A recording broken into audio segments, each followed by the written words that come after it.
Eugene Domingo ang mundo ng vlogging. Marami nga ang natutuwa at talagang inaabangan na ang future contents at istorya ng aktres dito.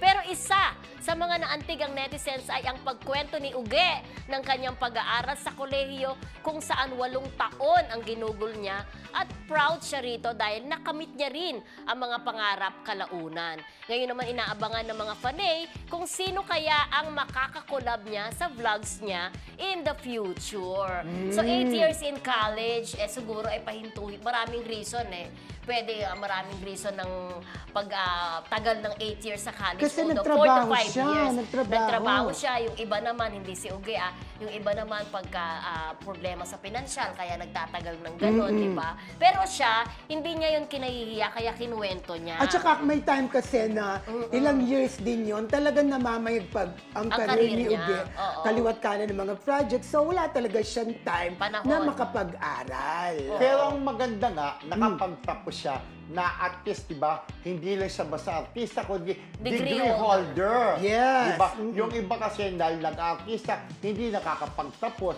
Pero marami naman tayong mga artista na kahit busy sa kanilang schedule, nakapagtapos ng pag-aaral, di ba? Like si Naisisingit. Yasmin Curdy, alam ko Like nakatapos Yasmin yan, Curdy, di ba? Jody Santa Maria, Jody, nakatapos oo. ng psychology at the age of 39. Bong- And then Rufa Gutierrez, Jong Rufa May Navarro. Quinto, naging cum laude pa, di ba? Oo, bongga si Nabalitaan Rufa May natin, di Quinto. ba?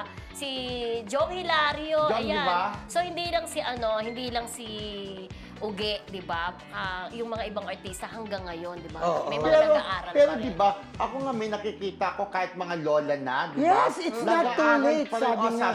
It's not too late na at least gusto mong makatapos ng pag-aaral, di ba? Yeah. Lola na, nag-aaral pa rin, hindi ka nahihiya, di ba? May mga lolo na, nag-aaral ka pa rin, di ba? Nakakatuwa talaga.